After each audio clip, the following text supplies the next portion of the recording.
After the features which we have discussed and which were showing that Indian agriculture is a backward agriculture, now we are having some problems of Indian agriculture. अब यहाँ पे जो मैं points उठाऊंगा वो कहीं ना कहीं आपको फीचर्स से मिलते जुलते हुए दिखेंगे. जैसे मैं फर्स्ट आपसे के सामने अगर रखता हूँ तो lack of permanent means of irrigation. अगर आपको फर्स्ट चैप्टर थोड़ा सा याद हो तो मैंने आपको उसमें भी पढ़ाया था कि ब्रिटिशर्स ने हमारे यहाँ वही चीज़ें डेवलप होने दी जो उनके फ़ायदे की थी. तो उन्होंने हमारे यहाँ परमानेंट मीन्स ऑफ इरिगेशन जैसी कोई चीज़ डेवलप नहीं की, मतलब कि कैनल्स, रिवर प्रोजेक्ट्स, डैम्स वगैरह, क्योंकि उनको पता था कि अगर आज उन्होंने हमारी एग्रीकल्चर को अच्छा बना दिया तो अल्टीमेटली जाके कहीं ना कहीं उनको अपने जिसको हम कह सकते हैं कि अपने लिए एक खतरे की बात लगती थी. तो उन्होंने हमें एक्सप्लॉयटेशन के लिए हमारे यहाँ हमारे यहाँ परमानेंट मीन्स ऑफ इरिगेशन नहीं होने दिए, और इसी वजह से हमारी पूरी की पूरी खेती मानसून पे या रेनफॉल पे डिपेंड करती है. And that's why we have discussed earlier also that Indian agriculture is called as gamble of monsoon. The very next point is lack of finance. अभी ऊपर इम्पॉर्टेंस में आपने पढ़ा था, फीचर्स में पढ़ा था कि इंडियन एग्रीकल्चर्स के जो में फार्मर्स हैं वो all are not rich and they are having a lack of capital. अब एक प्रॉब्लम ये है कि लैक ऑफ कैपिटल होने की वजह से वो अपने फिनेंस के लिए नॉन इंस्टीट्यूशनल रिसोर्सेज पे डिपेंड करते हैं. नॉन इंस्टीट्यूशनल रिसोर्सेज में महाजन आते हैं, लैंडलॉर्ड्स आते हैं. आपने पुरानी मूवीज़ देखी थी जिसमें सेठ, साहूकार, ज़मींदार ये सब आते हैं, वो सब नॉन इंस्टीट्यूशनल रिसोर्सेज हैं.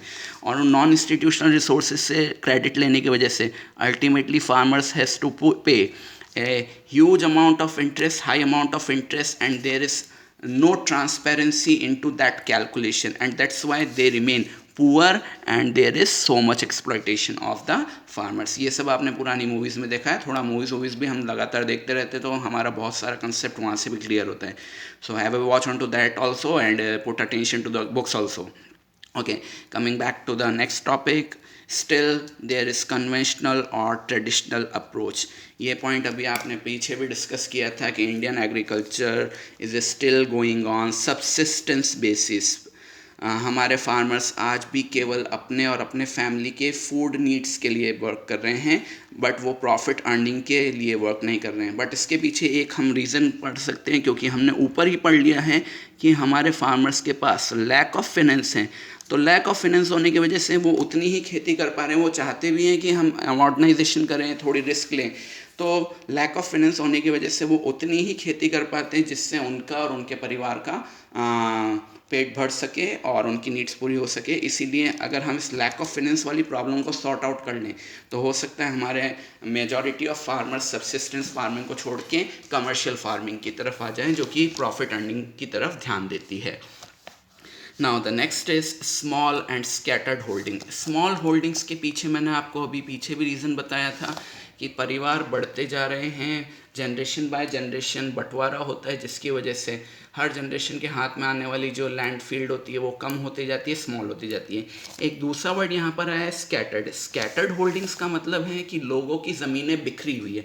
मतलब अगर किसी पर्सन के पास बहुत सारी ज़मीन है तो वो सारी ज़मीन एक जगह पर नहीं है, वो अलग अलग जगह पे बिखरी हुई है. और इसकी वजह से उन छोटी छोटी और स्कैटर्ड होल्डिंग्स के ऊपर वो मॉडर्न इनपुट्स का यूज़ नहीं कर पाता है, क्योंकि अगर वो इन छोटी और बिखरी हुई लैंड होल्डिंग्स पे अगर इन मशीनों का यूज़ करेगा तो उसकी मैनेजमेंट कॉस्ट और जो हम कह सकते हैं कि overall cost of plugging and all आएगी वो बहुत हाई होगी. और इसी वजह से वो यहाँ पर ट्रेडिशनल वे से फार्मिंग करते हैं, वो मशीन्स का यूज़ कम करते हैं. Now very next point is coming out as exploitative agrarian relations. ये अभी हमने लैंडलॉर्ड और टेनेंट कन्फ्लिक्ट में भी पढ़ा था, थोड़ा हमने ब्रिटिश पीरियड में भी पढ़ा था फर्स्ट चैप्टर में, कि हमारे यहाँ ज़मींदारी सिस्टम के लॉन्च होने के बाद से, हालांकि आज की तारीख में ज़मींदारी सिस्टम फिनिश हो चुका है, बट स्टिल लोगों की मैंटलिटी अभी भी वही बनी हुई है. जो बड़े किसान हैं या जिनके पास थोड़ा रिसोर्सेज ज़्यादा हैं वो लैंडलॉर्ड बन चुके हैं, और जिन लोगों के पास, किसानों के पास अपनी ज़मीनें नहीं हैं, वो टेनेंट या टाइलर का काम कर रहे हैं. तो ये जो लैंडलॉर्ड्स होते हैं वो टाइलर्स के ऊपर हाई रेट से रेंट्स लगाते हैं, टैक्सेस लगाते हैं और उनको मिनिमम वेजेस देते हैं. I can write here also minimum wages are offered. So इन वेज के थ्रू आज भी हमारे यहाँ लैंडलॉर्ड्स जो होते हैं वो टाइलर्स का एक्सप्लॉइटेशन कर रहे हैं उनके बीच के रिलेशंस हेल्दी नहीं हैं। यहाँ मैंने थोड़ा सा आपके मीनिंग क्लियर हो जाए इसके लिए मैंने यहाँ वर्ड्स दिए हैं। लैंडलॉर्ड का मतलब है owner of the soil, tiller का मतलब है person who is actually doing the agriculture और टाइलिंग द लैंड। अब मैं आपको बता दूँ सारे के सारे जो बड़े किसान हैं वो सारे के सारे अपनी जगह पर खेती नहीं कर रहे हैं, वो बस वहाँ पर मज़दूरों को अपॉइंट कर देते हैं। आपने एक वर्ड सुना होगा सिंजारे, आपके भी बहुत से घरों में फील्ड होंगे, खेत होंगे, तो आपने सिंजारे वर्ड सुना होगा। हम ये सिंजारे वही हैं, टाइलर्स, जो हम टाइलर्स वर्ड यूज़ कर रहे हैं, कॉमन पर्सन उसको सिंजारे के नाम से बुलाता है। You can cross check this word with your parents और anyone who is engage in agriculture, तो वहाँ पर आपको ये सिंजारे का मीनिंग मिल जाएगा। ये वही सिंजारे हैं, वो टाइलर्स हैं। So lot of concept is bring around your common life also, so pay attention to that also. Okay, next is one of the most important problem is lack of organized marketing system. Now we are student of commerce, so we must know कि every producer needs a market, but हमारे यहाँ आज भी farmers को एक organised marketing system नहीं मिल रहा है। पिछला साल का अगर आपको लास्ट चैप्टर याद हो इकोनॉमिक्स का, तो उस समय मैंने आपको प्राइस सेलिंग और प्राइस फ्लोर पढ़ाए थे। तो आज भी किसानों के सामने ये प्रॉब्लम है कि खेती वो कर तो लेंगे, फसल उगा लेंगे, बट अल्टीमेटली उसको बेचेंगे कहाँ पे, क्योंकि आज भी उनको safe and sound secure payments नहीं हो पाते हैं।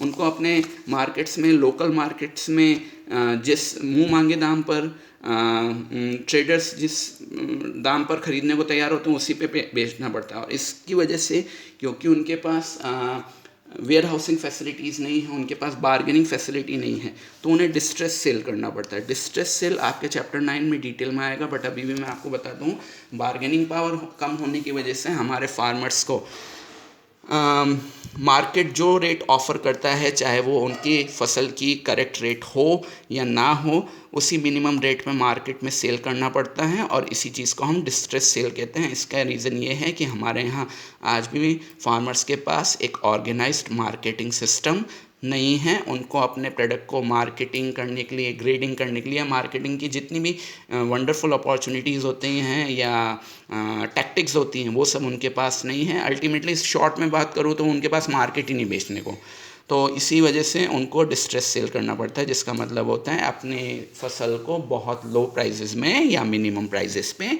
बेच देना, विच आई हैव रिटन हियर।